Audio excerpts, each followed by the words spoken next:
Hi there. Just been watching the BBC Breakfast News, and apparently Bolton is now the #1 COVID hotspot in Britain. Wow. Now the only surprise to me about this is how come it took so long. Yeah, and I'll illustrate why. A couple of weeks ago, me and the family went on our holidays, booked last year. And we stayed in a caravan, in a small caravan park in Scotland. Yeah, completely self-contained, but we need to go to the local supermarket and a fish and chip shop, for obvious reasons.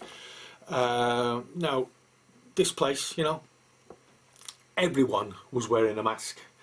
Everyone followed, the one-way system in the supermarket, and in the chipper. They had this geezer there. They had the squares for you to stand in, and this geezer there, see you in your square, pal, didn't you move? Didn't you move from your square? So this, it was brilliant, And anyway, come back home to Bolton, and what have we got? Well, it's business as usual, basically. It's very little social distancing. People not wearing masks, people who are wearing masks sort of, taking the piss. You see a lot of, imagine this is the mask. This, nose uncovered. A lot of people, I'm not sure why, but with the mask, just the top of the mask level with the bottom lip like that, yeah? I think this is just for show, so to gain access to places, but I'm not wearing a bloody mask, like that. I even saw one geezer with the bloody mask. I'm not joking. It's straight up this one geezer with a bloody mask on his head, like this, like a hat. Yeah. Oh well, bloody my hair's not getting COVID. Oh no. So this is. In fact, I was in a local shop in the last week, and I'm not going to say what the shop was or why I was there, but bear in mind the time of year.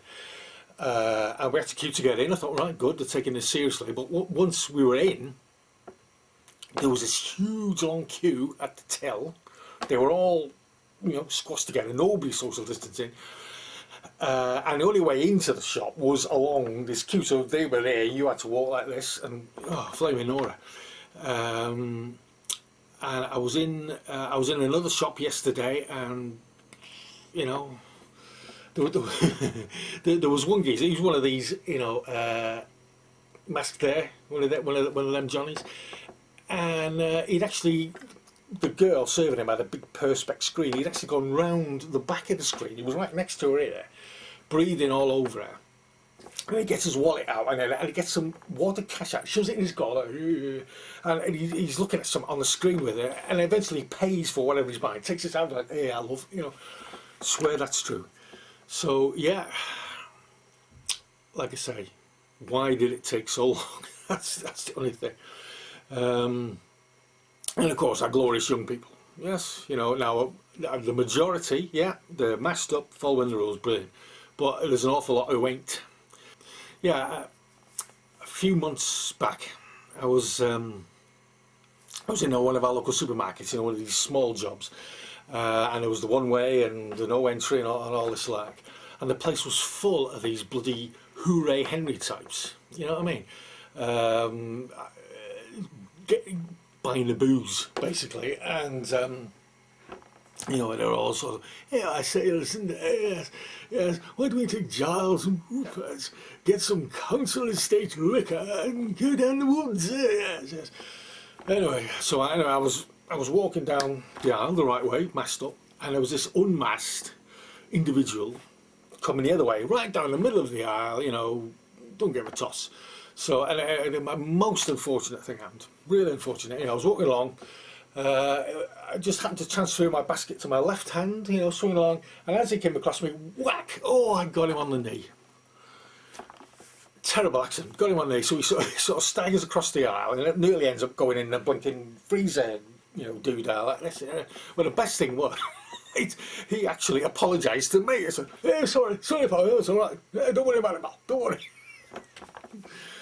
So yeah, you know, if you basically if you take the piss with the rules, this is what happens. You know, and it's been happening in this town for quite some time. I will say the majority of people are trying to do the best with the rules, but there's an awful lot who aren't.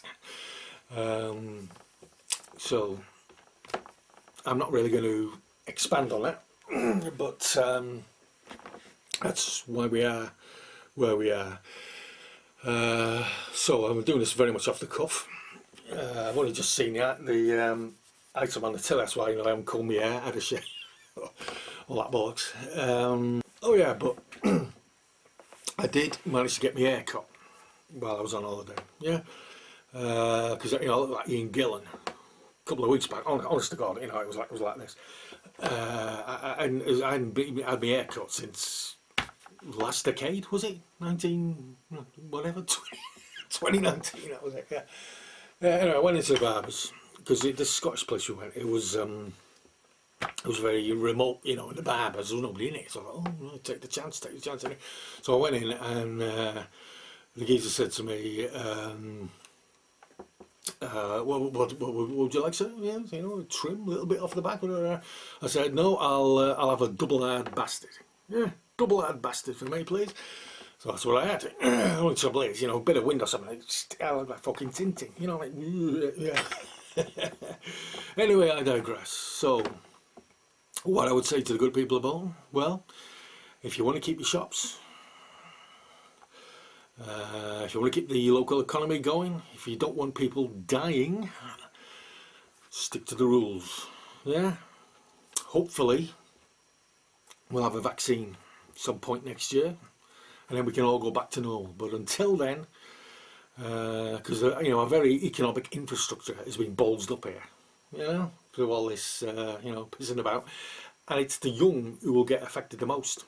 Yeah, because I know it's common knowledge the young are transmitting it, but you know, we get into a long recession. Well, you know, we're already in the foothills of a massive recession. So the more we can limit that, the better. So people, good people, follow the rules.